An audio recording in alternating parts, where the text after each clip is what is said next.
The day my husband accused me of a crime I didn't commit, I thought my marriage was over. I didn't know it was just beginning and that I was walking the same deadly path as his vanished first wife. Let me paint you a picture of my marriage to Liam before it all went wrong. We were that couple, the one our friends simultaneously envied and adored. We finished each other's sentences, we still slow danced in the kitchen to old records, and we had this shared, unspoken language that only years of true intimacy can build. Liam was my rock, my biggest cheerleader, my safe place. For 7 years, the idea that our foundation could ever crack was laughable. It was made of solid granite, or so I thought. The first tremor was so small I barely registered it. Liam started coming home from work at odd times. He'd say he finished a project early or that he just missed me and wanted to surprise me. At first it was sweet, but then the surprises started to feel more like checkups. I'd be on a work call in my home office and he'd just appear in the doorway, silent with this strange, unreadable expression on his face. He started asking questions, innocent at first. "Who was that on the phone? What time did you get back from your lunch meeting?" But they were threaded with a new kind of tension, a subtle accusation I couldn't quite put my finger on. Then came the phone. My phone, which had always been communal property, a device for looking up recipes or finding a funny video together, suddenly became an object of intense suspicion. I'd leave it on the coffee table and come back to find him scrolling through it, his jaw tight. When I asked him what he was doing, he'd just shrug and say, "Nothing, just curious." But his eyes were cold. The warmth that used to melt me was gone, replaced by a glacial sheet of ice. He questioned every text from my male colleague, Mark, about a big project we were leading. He'd pick up my phone and say things like, "Mark seems to text you a lot after hours," his voice dripping with insinuation. I'd explain, patiently at first, that we were on a tight deadline, that we were just coordinating. But my explanations were like water on stone. They made no impression. The slow dancing in the kitchen stopped. The laughter died down. Our home, once filled with light and love, began to feel like a courtroom where I was perpetually on trial for a crime I didn't even know I'd committed. I tried everything. I suggested therapy. He refused, saying the problem wasn't us, it was my dishonesty. I begged him to tell me what was wrong, to talk to me. He'd just shake his head and retreat into a stony silence, leaving me alone in a marriage that was rapidly becoming a prison. The final explosion happened on a Tuesday. I had just landed a massive new client for my firm after months of hard work. I came home buzzing, carrying a bottle of champagne, ready to celebrate. The moment I walked in, I saw his face. It was a thundercloud of pure fury. He was standing in the living room holding up a receipt from a coffee shop near my office, dated the day before. "There were 2 lattes on here," he said, his voice dangerously low. "You told me you were working through lunch alone." My blood ran cold. I stammered. "I bought one for the afternoon for later." It was the truth, but I could see in his eyes it didn't matter. He just laughed, a bitter, ugly sound that didn't belong to the man I married. "Stop lying," he roared, throwing the receipt at me. "Just admit it. You're sleeping with him, aren't you? With Mark." It was the first time he'd said it out loud. The accusation hung in the air, thick and poisonous. I denied it, of course, tears streaming down my face. I pleaded with him, swore on my life, on our love, that he was wrong. But he was beyond reason. His eyes were wild, filled with a paranoid certainty that nothing I said could penetrate. "I want you out," he whispered, the words hitting me harder than a physical blow. "Pack a bag and get out of my house. I can't even look at you anymore." Numb with shock and heartbreak, I stumbled upstairs to our bedroom. Our life together was shattered, and I didn't even understand why. I was mechanically pulling clothes from my closet, my vision blurred by tears, when my phone buzzed. It was an unknown number, but something told me to answer it. A frantic, sobbing woman was on the other end. It took me a moment to recognize the voice. It was Liam's mother, Carol. "I'm so sorry, sweetheart," she wept. "He just called me. Please, you have to understand, he's not himself. It's happening again." I sank onto the bed, confused. "Carol, what are you talking about? What's happening again?" There was a shaky breath on the other end of the line before she delivered the words that would change everything. "The paranoia, the accusations. It's just like it was with his first wife right before she disappeared." First wife? The words felt alien on my tongue, like a language I didn't understand. My brain scrambled to make sense of it.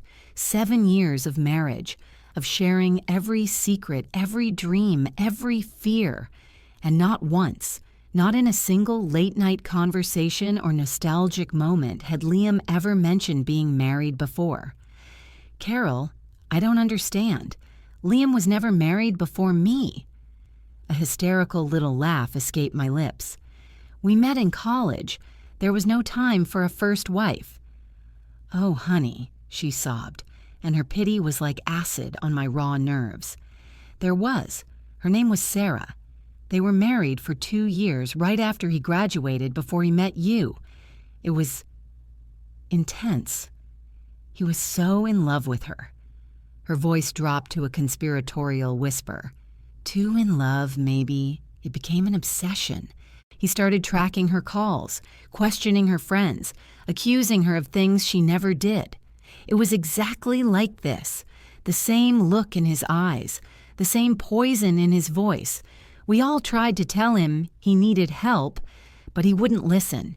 He pushed everyone away." My packed bag sat forgotten by the door.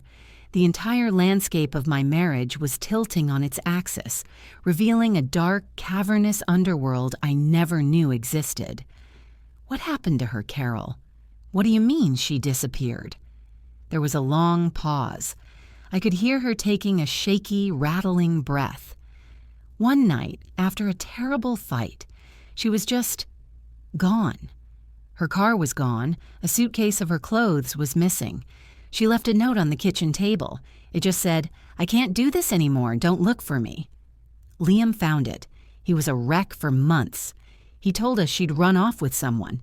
But it never felt right to me, sweetheart. It was too clean, too simple. Sarah loved her family. She wouldn't just vanish without a word to them. But Liam refused to file a police report. He said it would be humiliating and that she'd made her choice. We all just let it go. We were so relieved the drama was over, we didn't ask the hard questions. And then he met you, and you were so good for him. He seemed so happy, so normal, we thought he was cured. Cured.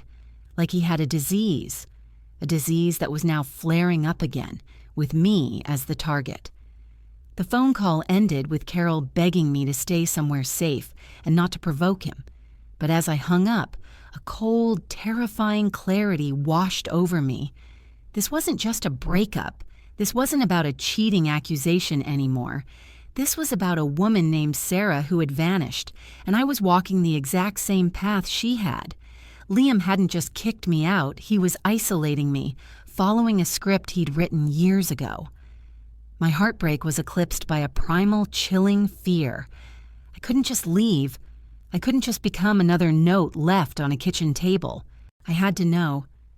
My mind raced, grabbing onto details, moments from the past few months. Liam spending hours locked in his home office, telling me he was working, his insistence on a new, high-tech safe he'd installed in the floor of his closet for important documents. The way his eyes would track me, not with love, but with something I now recognized as calculation. His car was gone when I got back to the house. My hand trembled as I used my spare key to unlock the front door. The house was silent, but it felt charged, dangerous. I went straight to his office. It was meticulously tidy, just as he always left it. But it felt different now, sinister. I looked for anything out of place, anything related to a life before me. There was nothing. It was as if Sarah had been wiped from existence. Then I remembered the floor safe. With my heart hammering against my ribs, I went to our bedroom closet. He'd shown me the combination once, in a moment of faux transparency. "So you can always get to our passports," he'd said with a smile. The smile seemed predatory now. I knelt down, pulled back the rug, and my trembling fingers spun the dial. The safe clicked open. It was mostly empty, save for a few old financial statements and a stack of warranty booklets. I almost gave up, but my fingers brushed against a false bottom at the back. It was a thin piece of metal, barely noticeable. I pried it up with my fingernails, and my breath caught in my throat. Beneath it lay a small sealed plastic bag. Inside wasn't jewelry or documents. It was a driver's license, a passport, and a set of car keys. The face on the license was a smiling, dark-haired woman I'd never seen before, Sarah. My blood turned to ice. Why would he have these if she'd run away? And then I saw it tucked underneath her passport, a small worn leather journal. My hands shook so badly I could barely open it. Inside, her frantic handwriting detailed Liam's escalating paranoia. It was my story, written by another woman years ago. But tucked into the very last page, held in place by the leather strap, was something that made a silent scream build in my chest. It was a recent photograph, grainy, as if taken from a distance. It was me, getting into my car after my lunch meeting the day before. And standing with me, handing me a file, was my colleague, Mark. The photograph wasn't a picture of an affair, it was a picture of surveillance. He hadn't just suspected me, he had been actively stalking me, gathering his evidence. The grainy image, Mark handing me a work file in a public parking lot, was Liam's Exhibit A in the twisted trial happening inside his head. And Sarah's journal was the verdict from a previous case. It was all there, scrawled in her panicked handwriting. The baseless accusations, the constant check-ins, the monitoring of her phone. The final entry was terrifyingly abrupt. "He locked me in the bedroom today," she had written. "He said he couldn't trust me to be alone. He says he's just trying to protect our love, but his eyes, they look like a stranger's. I have to get out tonight. I'm going to my sister's." She never made it. He must have caught her. The thought hit me with the force of a physical blow, knocking the air from my lungs. The disappearance, the note on the table. It was all a lie, a carefully constructed narrative to cover a much darker truth. He hadn't just gotten paranoid, he had disposed of the problem, and now I was the problem. My phone vibrated in my pocket. It was Liam, a single text message. "Where are you?" The question wasn't laced with concern. It was a demand. I shoved Sarah's ID, her passport, her journal, and the photograph of me into my purse. These weren't just clues. They were my lifeline.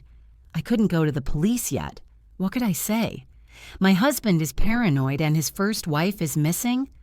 They'd see it as a messy divorce, a hysterical wife. I had no proof of any crime, just the chilling contents of a hidden safe. I needed something more. I needed him to expose himself. Taking a deep, shuddering breath, I typed back, "I'm at my mom's. I needed some space." It was a lie, but a plausible one. His reply was instant. "Stay there. We need to talk. I'm coming over." He was trying to control the situation, to corner me in a place he thought was safe, but I wasn't going to my mom's. I called Carol back. My voice was eerily calm as I laid it all out. The safe, Sarah's journal, her ID, the photograph. I told her about Sarah's final journal entry, about her plan to go to her sister's. For a moment, there was only stunned silence on the other end of the line, then a gut-wrenching sob. "Her sister. Rachel," Carol whispered. "We haven't spoken to her in years. After Sarah disappeared, she accused Liam of hurting her. We thought she was just grieving, lashing out. We didn't believe her. Oh God, what have we done? I had a plan. It was risky, reckless even, but it was the only way. I gave Carol specific instructions. Then I drove, not to my mom's, but to an old, dilapidated farmhouse on the edge of town. It was a property Liam had inherited from his grandparents years ago, a place we'd once dreamed of renovating. He'd been spending a lot of time out there recently, clearing out the old barn, he'd said. As I pulled up the overgrown driveway, my headlights cut through the darkness and landed on the barn doors. They were secured with a brand new heavy-duty padlock. I sent Liam another text. "Change of plans. Meet me at the old farmhouse. There's something I need to show you." His response was a single, ominous, "Okay." I knew he would come. He couldn't resist the urge to confront me on his own turf. When his headlights appeared, my heart was a frantic drum against my ribs. He got out of the car, his face a mask of cold fury. "What is this, a game?" he snarled. "No game," I said, my voice shaking but clear. I held up Sarah's journal. "I found this. I know what you did to her, Liam." For a flicker of a second, raw panic flashed in his eyes before being replaced by that familiar, dismissive rage. "You're insane," he spat, taking a step towards me. "She ran off. That's just her crazy ramblings." "She was going to her sister's, wasn't she?" I pushed, my voice rising. "But she never made it, did she? Because you stopped her, just like you were planning to stop me." He lunged for me then, his control snapping. But just as his fingers brushed my arm, the world exploded in flashing red and blue lights. 2 police cars, which had been hiding down a side road, roared up the driveway, sirens screaming. Liam froze, a cornered animal caught in the glare of the headlights. And from the passenger seat of the lead car, 2 women emerged. His mother, Carol, her face streaked with tears, and beside her, a woman with Sarah's eyes, her face etched with years of pain and unanswered questions. It was her sister, Rachel. It was Carol's call to Rachel and their subsequent call to the police that had brought them here. My discovery had finally corroborated the story Rachel had been trying to tell for years. Liam's confession came later, a broken, rambling mess in an interrogation room. Sarah was buried under the new concrete floor of the barn. He had been preparing the same fate for me. He saw betrayal where there was none, and his only solution was to erase the source of his delusion. My happy marriage hadn't been made of granite. It had been built on a foundation of secrets and lies, right on top of another woman's grave, and I had come terrifyingly close to being buried there with her.